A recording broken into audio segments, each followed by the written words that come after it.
It's behind the scenes. It is behind the scenes. Webinar is now streaming live on YouTube. It looks like it worked.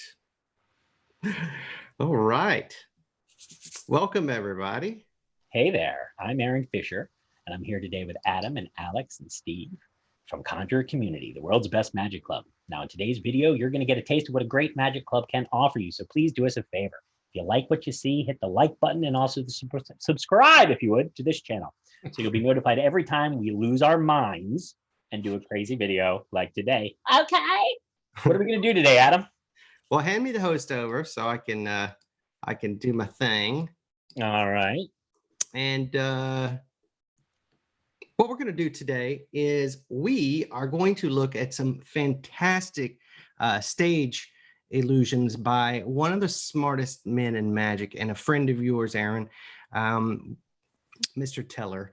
Now, I say he's a friend of yours. You've known him for a long time, Just right? Teller. Just Teller, yeah. Just Teller. You know, I took a road trip with him many years ago. Of course, I was freaked out and excited. I introduced my mutual friend, had a lovely multi-hours and hours we talked. I went to his place, got to see his show so many times.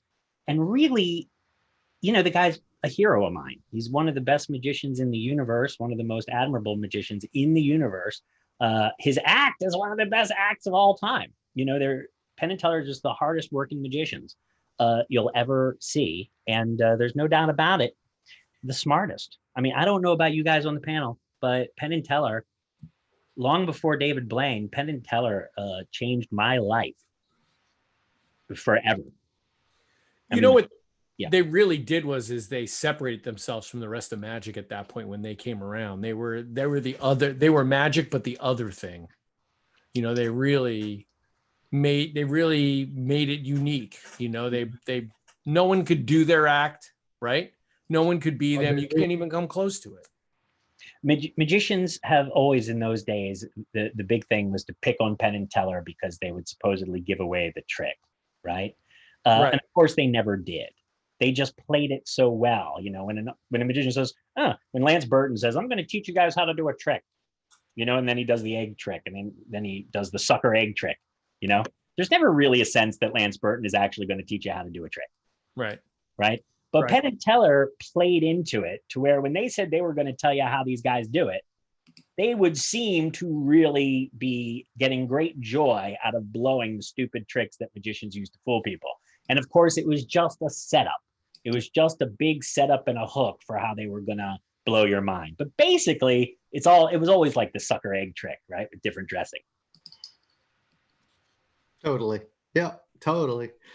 And so today, right, we have video that's just Teller. Now, I don't like to, of course, you can't separate Penn from Teller. That's like separating, you know, bacon from grease.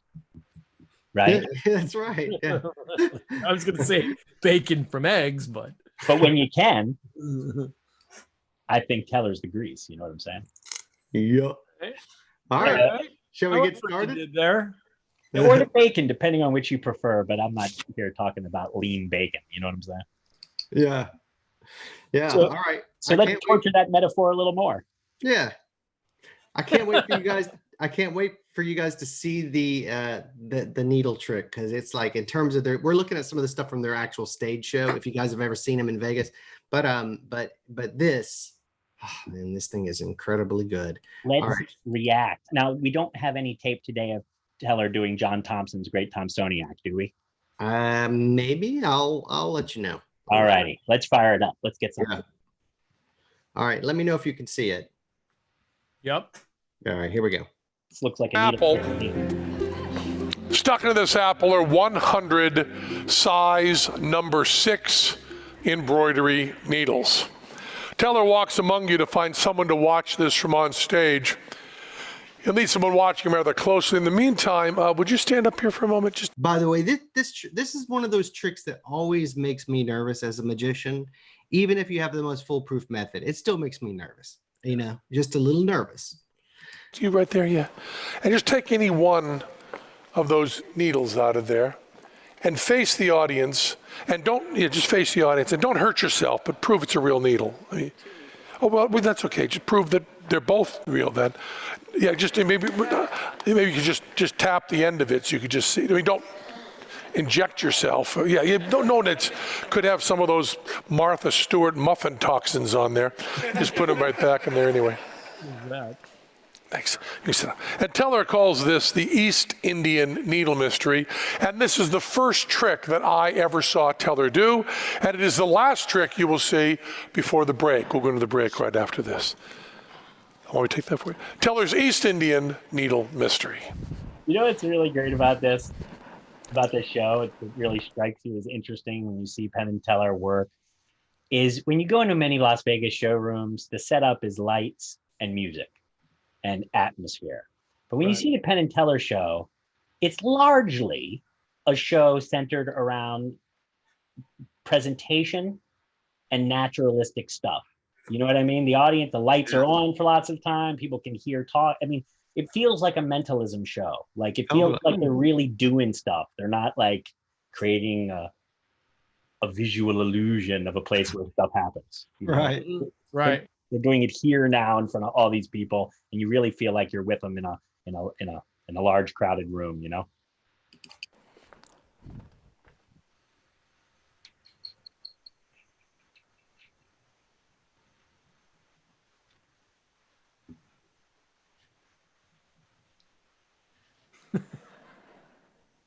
It got so quiet. It did get really quiet. Yeah. I feel like maybe I goofed something up. Hang No, on. No, someone left the that's the way it stage. Someone loud left the stage. Oh, okay. All right. Sorry. For those of you catching your first Penn and Teller here, Teller doesn't speak on stage.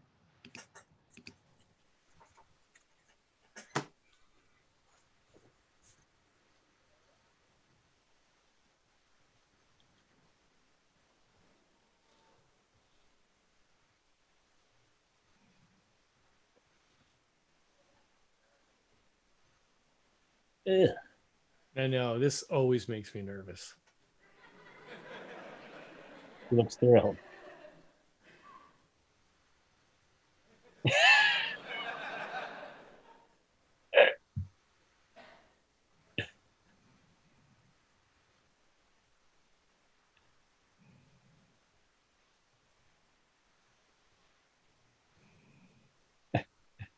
This looks really real to me.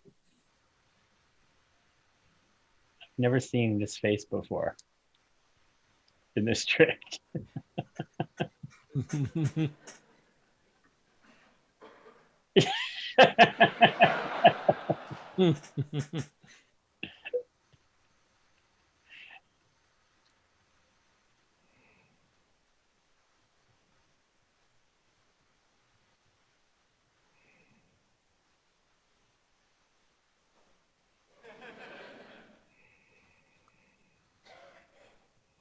I love this.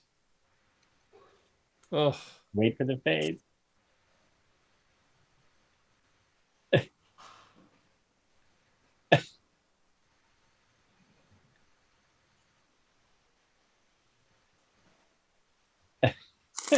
Look at the other guy. like, I'm good.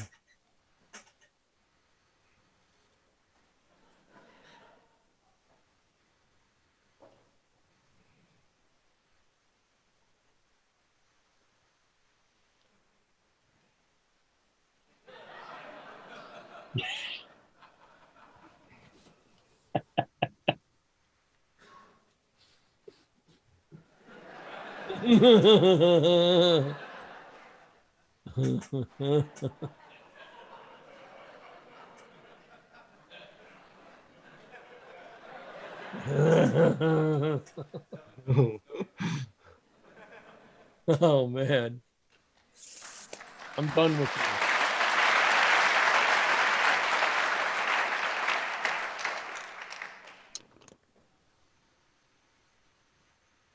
See how his hands were open?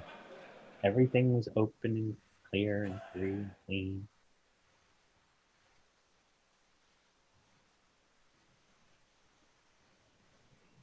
Yeah. Mm-hmm.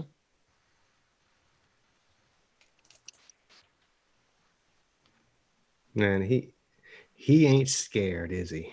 Mm-mm. No. And Look at pound their methods have less shenanigans in them than anybody else. Nothing ever seems like it's going sneaky. that.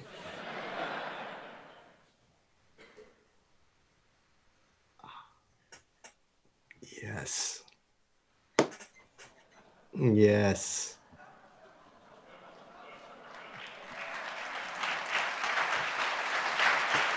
Yes.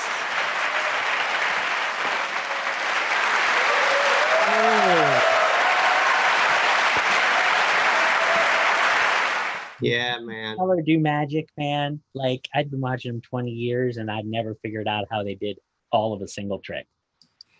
I Like know. they always fool you, you know, because their misdirection is so good. Their structure is so strong. That particular effect too, like for people who are looking for a little touch of the dangerous, a little, just to add a touch of that to your show. There's always like there's basically 5 really good effects that you can go to, like that one, and that one's always been in the top 5 of, like, I've seen people close at the Magic Castle. I've seen people close the stage show with that trick, and I've also seen people do that show in the close-up show as like a middle trick, and not even at the end. So I think one of the things that's so nice about that choice is that it's obviously a stage trick. It's actually something, it's hundreds of years old, but it's obviously a stage trick with tiny little props, That really play big. Yeah, how far does this go back? I mean, I know it goes back to at least Houdini. Does it go back farther than that? Yes. The East Indian needle trick? Mm-hmm. I would say so.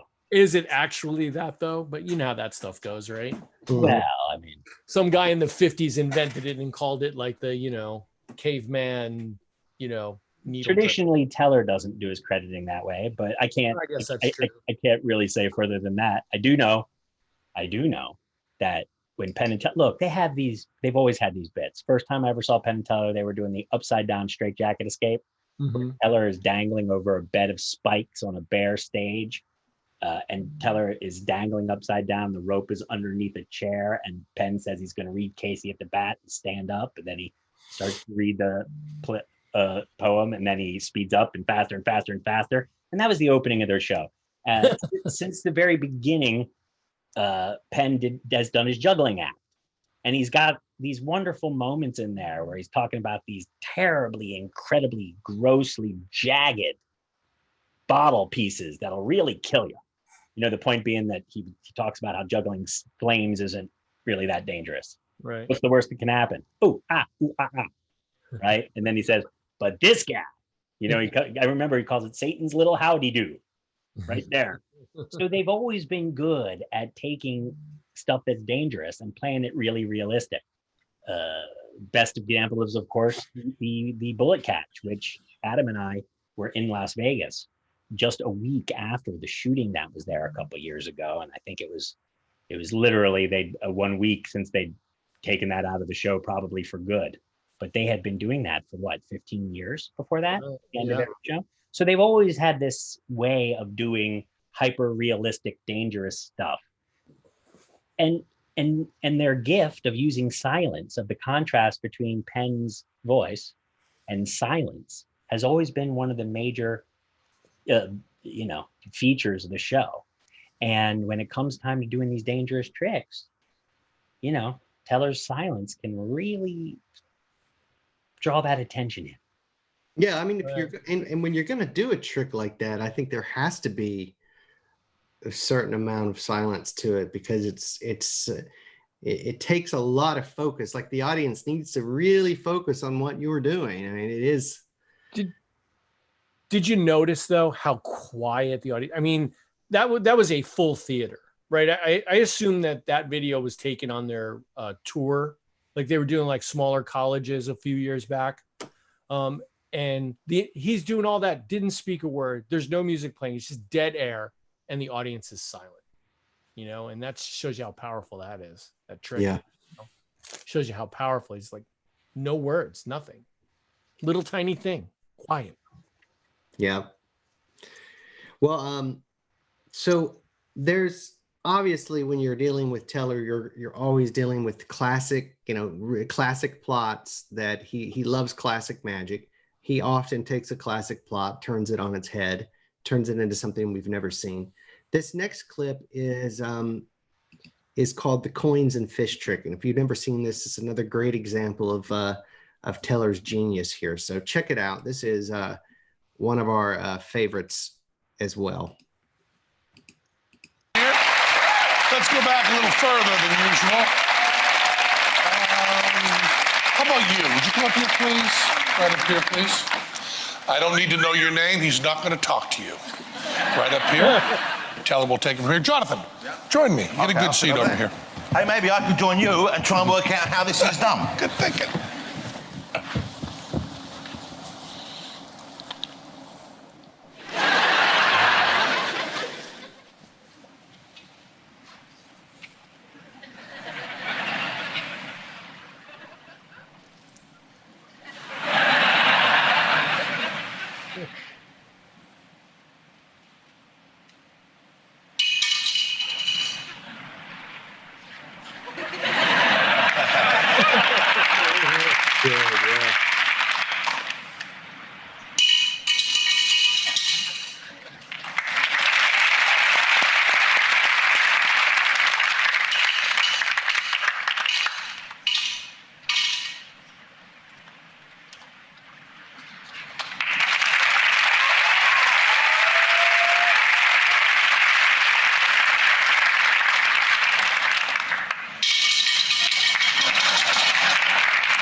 That's so good. Very good.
Oh yeah.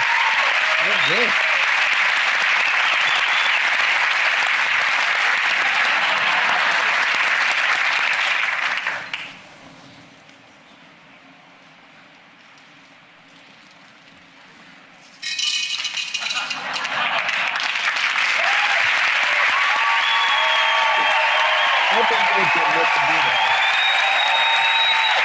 What did you say? I said, I think those were nickels, though. The wonderful Teller and Penn, ladies and gentlemen. That's Yeah. that is awesome. I've never seen that before. I've heard about it, but I've never seen it. And that's just a brilliant take on Miser's Dream, isn't it? It really is. You know, just the ability to take that old plot, something that Teller probably grew up as a kid doing, The Miser's Dream, and being able to figure out how to turn that into a routine that had to do with goldfish and then with a goldfish bowl and just all those things. Sometimes I wonder how they did it. Like, how did Teller come up with that? What was the thought process behind that? Mm-hmm. Really creative and beautiful. Yeah. And fools you too. I mean, when you see that, you really do get fooled. It's good magic, man. It really is good magic. Yeah. It's really awesome. They fool you every time. Mm-hmm. They fool you every time, you know. It's fun to theorize. I'm not going to theorize about that trick on YouTube, of course. I've seen it so many times, but there's no doubt about it. I remember when I first saw that show that had that trick in it, you know, no matter how many times you listed the great tricks in the show, that one just kept popping right up. You're like, well, what about that thing? Yeah. You see that thing coming, you know? One There thing was- I know for sure is that backstage, there's a giant aquarium full of those fish. All I know. I thought you were going to say filled with those coins. Could be filled with the coins. There's one with the coins and one with, you're right, Aaron. I blew that. Probably just the coins because he turns them into fish. You're probably right. That party doesn't have to worry about. Put a one in chat if that was your first time seeing the goldfish trick. If that was your very first time seeing it, put a 1 in chat there. Few people, yeah. Not really. A lot of people have seen it, I guess, huh? It just takes them a while to type in. Yeah, so again, you know, classic example of Teller's brilliance. You know, I don't think it gets any better than that. But alas, it may, because Teller has something else that you really need to see. Again, just his brilliance just shines through. Let's check it out. All right, this is the next one that we picked for you guys. It's called Shadows. Oh, this is a good one. Yeah.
This is not What do you think about juggling. that, huh? That is so great.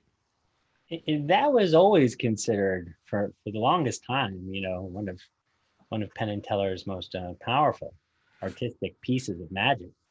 And, you know, it's been years since I've seen it, and probably never seen it so close, right? Can you all tell me, or us, what's the effect of that? What's the effect? I've thought about this so many times. And Isn't it like a sympathetic effect? Like it's the sympathetic, right? It's like whatever you do to the shadow happens to the actual flower, as compared to the reverse. Cut the flower, the shadow would change. Mm-hmm. Okay, so But- that's what happens, and then what happens? Well, At the then end. he cuts himself and the painting bleeds, or the shadow bleeds, which is Right. pretty awesome. So he That's where it just goes crazy, right? You're just like, I don't know. no, I mean it reverses, except instead of so he goes from cutting the shadow and the living thing reacts. Right. Cuts the shadow, living thing reacts, cuts the shadow, living thing reacts. That's supposed to be the end. Then he cuts a living thing, And the shadow reacts. but it's a escalated living thing. It's not just a living thing, but a sentient thing. You know, it's him, right? So it's really the living thing in the painting, and it's the painting and the flower, the painting and the flower. But he's also got a shadow of him. Yeah. Like in- we all know time. Penn and Teller for years, right? We've seen their stuff, but isn't it amazing when you see that? That's really them just like putting the marker down, going, yeah, you think we're like fun and games, but then there's this. You know what I mean? It's like, let's just stick the marker in there. We're as good as anybody, you know? Yeah, but that was there at the beginning. I mean, that was Yeah, there. that was there at the beginning. Yeah. That was in the show the first time I saw. That was in the show by 1992, I guess. At the Well, late. Steve was saying he remembers seeing him working out at the West Side Arts Theater in the 80s. So yeah, I believe that, you hear the story about when Penn and Teller came together, and of course Teller had a lot of ideas. He had a lot of magic worked out, and they were able to combine and do it. But I think had it not been for the fact that Teller was already pretty versed in a lot of classic magic, and he was having these ideas that a young man who's inspired by magic and art and music and theater and wants to combine them all, he often has that experience in his 20s when he's first just starting to embrace all the art forms and how to raise the art form of how to raise rather magic to an art form. There's always this discussion about whether magic is an art form or not. People are on either sides of that argument. But obviously the answer to that depends on who the practitioner is in almost all cases, I think that's a great point too, but it's like, how can you look at shadows and not say that's not art? Right? I don't understand. I get confused at this exact statement. I don't understand what makes shadows artistic that makes other magical effects inartistic. Like, I don't understand what that means. Yeah, I see what you're saying. That to me seemed to have a statement behind it, right? More than most things. Well, I give you some things. Yeah, I agree with you, and I'll give you a good example. So imagine that you watch a magician and he comes out and he lights a dove pan on fire, covers it up, pulls the top off, and a bird flies out. End of scene. Was that artistic? What was that? Certainly less so. It's a trick. That's a trick. Yeah, it's a trick, right? It's a trick. Especially so there's really no thought was put into really the way it was presented, but you could take that same trick and you could turn it into something that engages a person emotionally. You're saying that you could take a dove pan, which is really just a box that allows you to put flat fire in it and then appear a creature, right? I mean, which makes it awesome right from the beginning because there's fire. But go ahead. And a creature. So a creature, yes, exactly. At the end of the day, you have, a device. Lots of magic's got devices. Penn and Teller use plenty of devices. Sure. Now, they tend to make their devices look not like devices. They don't tend not to look like you could buy them in a magic shop. They've always had their own props made for everything, even if they're reasonably standard magic props. They're certainly always done to spec with a high degree of specificity to have the exact look that they wanted to have. But now we're to the question of what makes for art in magic, which is, I know, a long conversation for another day. Mm-hmm. I'll say one thing about it, that trick is, and maybe this is part of the reason that people tend to associate with being such an artistic trick, is it is a legitimately original routine. Yeah. No one's ever really done that progression of effects before. I had not seen a person cut a shadow and have a real thing be damaged, but I have no idea, but I would imagine that was not first conceived of in that space, but I don't know. It's interesting to see what our members have to say about this as well. Craig says that shadow works for so many art forms and it has the form of the mysterious. You're totally right, Craig. Totally. William says that it doesn't have the art form of a story behind it. You're right about that too. The addition of the story will raise a magic performance to a level of something that's artistic. And James says shadows is very theatrical and poetic, but all magic is art and artful. But it's not all presented as theater or in the poetic way. Exactly, James. Yeah. I just want to throw something out there. I think Shadows has a story because sometimes we think a story has to be like this big, long thing, right? Oh, it started here and then we did this and this and that and all this other stuff happens. But I think the story here is just what we said, right? I cut the shadow, the real, right? So it's like, that's the story. It may not be like a story like we think about it. Well, You it's know? it's a play. Yeah, it's a moment. It's just a thought. It's just a moment, you know, like a poem almost, right? A poem isn't a complete story. It's a thought. It's a moment. It's just a Or a haiku, which thing. is Yeah, a exactly. few lines. Yeah. Yeah. Yeah. It's, you know, you were talking about, you know, I know Teller's parents were artists, lifelong artists. So I know Teller was thinking about magic as art from the very beginning Sure. and was always going to be a professional artist. You know, he's always had a professional view of it. He never really looked at it the way a lot of us did when he was first starting out. Like it was like a lot of us did magic for quite some time before thinking about whether or not it was an art form or even caring. Right. Yeah. Sure. You're right.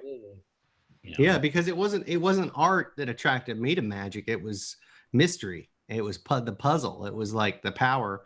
It wasn't until I started to watch, you know, early on, like I couldn't even, as a young boy, I couldn't even recognize what was art and what was magic and what separated the two. It wasn't until I got older, went to, you know, started to study art, started to study music and poetry and the different art forms until I started to realize what it is that set certain magicians apart and made their actual magic rise to being a beautiful art form. Yeah, man. I mean, Teller is really good at it. I think we have another example here, and I'm glad we're getting to focus on Teller today. Aaron? Before you skip to it, you know, it's an interesting. Clive Hayward just says this piece speaks to him about the consequences of your actions. Yeah. And I think that's right, because it's a really interesting point, because what you have there is a kind of malicious guy who discovers that he has power over the real thing by playing with his imaginative version, by his he messes with it in his mind and it happens in reality, right? And if you take that the same way, then he has an accident and his reality is damaged and it messes with his mind. You know, it's really astute, Clive. Thanks for that. Yeah, that was great. Yeah. Nailed it. Totally nailed it. All right, you guys ready to see this next one? So again, love this so much. If you've never seen this, I think you're going to enjoy it. Hopefully as much as I do. All right, check it out. Here we go. Can you see it? Oh yeah. The next trick is done with just a piece of thread.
What do you guys think about that ending to that?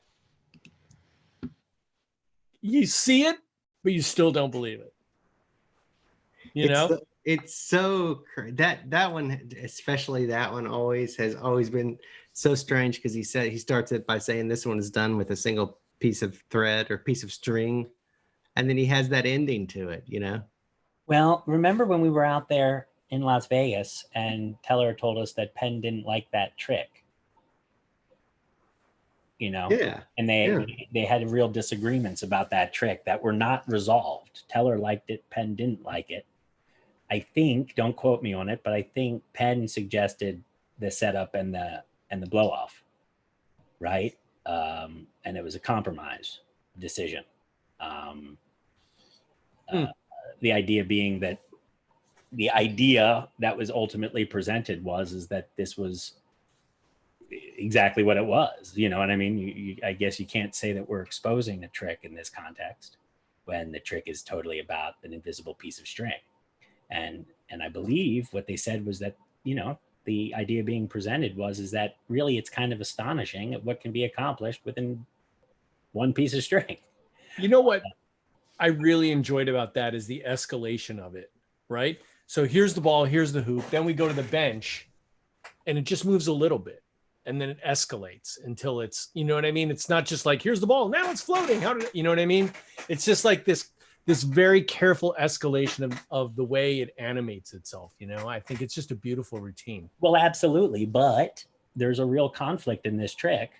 And the reason we shared that sort of debate is because it's problematic. You have a beautiful, beautiful trick.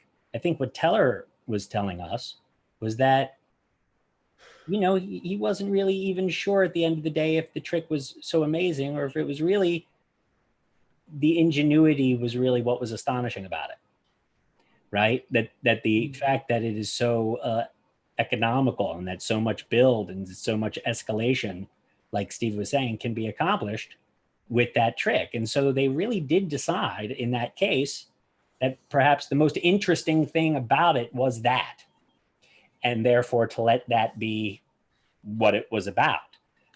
There's no doubt about it, though. Conventionally speaking, you know, they definitely gave the secret up of that trick at the end, and frankly, they gave it up at the beginning too. Mm-hmm. In just the same way we were saying they don't expose magic when we're often accused of it. They just use this incredible setup. Well, in this case, it's a little different. They said this is how it works, and they show you the incredible trick, and then they went, "Yep, that's how it worked." Yeah, that's why this one was always a little weird. Like this was a one that had yeah, no, you're right, William. I don't think it's totally done by that method either. I think it's a combination of methods. But it's so it's this one was always a little weird to me because of that comment, you know, and that ending on it. I mean, it was always just a just a little weird. Like Sorry. No, I just always felt like when I saw that, I always felt like, what? You know, why did he tell me that? You know? So right. Here's a question for y'all. Let's assume, for the sake of argument, that there was more going on than just a single piece of string. Right? Okay. Does that make it a stronger decision? Is the audience left to believe that it was done by more than a piece of string? Or is the audience left to believe that you showed the method and that it was an amazing little way to make a ball look like it's floating? Do you know what I kind of think? I kind of think like they come out and they go, we're going to tell you how this works, but we're still going to make you believe it. We're still going to we're going to tell you how it works. We're still going to make you believe that the ball floats. And they do. Yeah. And they do. And then they come out in the end to reinforce it by cutting, you know what I mean? Boop. He told you. Like you came along, you know? Yeah. I don't know. I mean, I think it's that's how it works. There's no doubt that that's how it works, and that's your response. It's just definitely it's a unique choice. Yeah, it is. You have to be a pretty confident artist at the height of your powers to feel empowered to make that choice. So here's some of the comments. Steve says, how many people in the audience if they were polled, would not believe it was a thread, that Penn was lying? I think a lot. I think that it's the construction of that makes you say that cannot be done with thread. There was a loop. The ball went through a loop. There could be no string anywhere, you know. So yes, I think you're right. Polling the audience would be interesting, but I think a lot of them would say no, it was done some other way. William says the ball also becomes a pet story, and then Teller proves it was just a thread the whole time. Steve, that almost makes them think that is not the real secret. They are still clueless. I think that's the key to it. I think the audience, and very much many magicians who see that, are still clueless as to the method, as to how it's really done. It looks so magical. Well, you know, the issue, Adam, is always in these situations, and this is kind of what I was trying to get at. If the audience believes, now in this case, if the entire setup is look at how we can tell a story with a simple piece of string, we can animate. It's like taking a string and a little worm and making a worm look like it's alive, you know, using a piece of string. That's all well and good. If it doesn't matter, right? If there were 3 shills and 5 methods, right? At the end of the day, if the intended effect is look at the amazing things you can make happen with just one piece of string as a method, well, sure. But if the audience believes, but it still rests on the fact that if the audience believes they know how the trick is done, it doesn't matter if they're wrong. We simply don't get any credit, you know. If the audience is satisfied that you floated using magnets and that puts it to bed for them, the only way to disabuse them of the notion is to say it wasn't magnets. I used this false bottom. Exactly. You can't actually rescue anything that way. So it would make sense if Penn and Teller's whole goal is to put across that idea. Look at how we can create an entire imaginative story, reality, magically using a string. Now that's a fine magical story. And it may in fact involve a lot more magic than it. But there's no way that part of the effect in that case is not that they fooled the audience, except for getting them to come along, right? The audience isn't left feeling like there was a whole lot of that magical effect that they don't understand. The audience is left feeling like, oh, they do understand it, you know, and it was amazing, which is what we hypothesized that they wanted to say, you know? Yeah, they do that a lot, Aaron. You're right. I mean, it's one of the key things Penn and Teller, like I've always done, is they've always tried to make the audience feel like that Penn and Teller are giving you a doorway into seeing the behind the scenes of how magic works. That has been an aspect to their act forever. And you know, when I think about it, that routine personifies that idea almost just like clear cups and balls, you know? Yeah, but as I recall, the clear cups and balls actually beats you up at the end. Yeah. Aren't you left, most of the time, you're left feeling like whatever they set you up with was a setup, because by the time it's all over, you don't know how anything happened. This one appears to be a little different because at the end, you do know what happened and it was just marvelous. I'm not sure that I do though. Like I think, I mean, as a magician, but that's what I'm telling you. I'm saying even if they use 4 other methods, they have tended to communicate to the audience that it was all in the piece of string. And if they successfully communicated that, I don't think at the end the feeling is, wink, you and I both know it was 18 other things. I think the ending of that one is that we're left to think that no matter how many methods they used, no matter how much we don't understand, we're led to believe we did understand it. And it was just masterful and genius and all but impossible. But that's the kind of thing we can do with a piece of string. But there's one thing for sure here, and I think this is the point of today's Afternoon Astonishment, and that is, if you're trying to raise your magic to the level of an art form, you have to go deeper. You have to go deeper. And so what we've seen today is Penn and Teller's we focused on Teller, but we've seen that they can take classic magic presentations and really make you think. They can really make you ask questions. They can make you feel emotions. They can make you feel like you're on the inside, then you're not. You don't know if they're lying. You don't know what's the truth. But at the end of the day, you're pretty amazed. No matter what, at the end of the ball trick, you're still amazed. You're amazed because remember, if that used a string, there was still a hula hoop that went over it, that it jumped through. So if they're thinking string, which is what they would be thinking is like that. Yeah. Yes. Right. Exactly.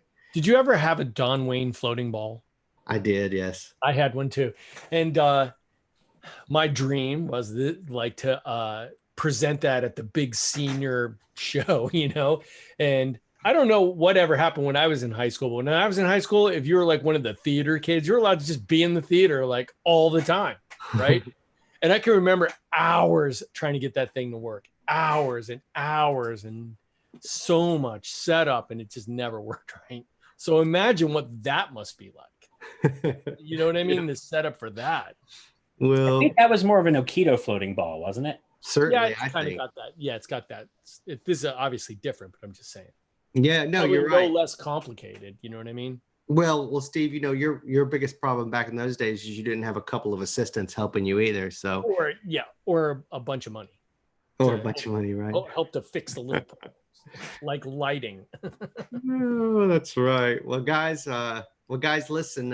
Great. It's great to watch Penn and Teller. It's great to watch how magic can be raised to an art. And we hope you had fun today watching this. Do us a favor, hit the like button, which tells YouTube that we're doing a great job with these videos. And while you're at it, go ahead and hit that subscribe button as well. We are launching new videos every day, and you don't want to miss out on what's coming next.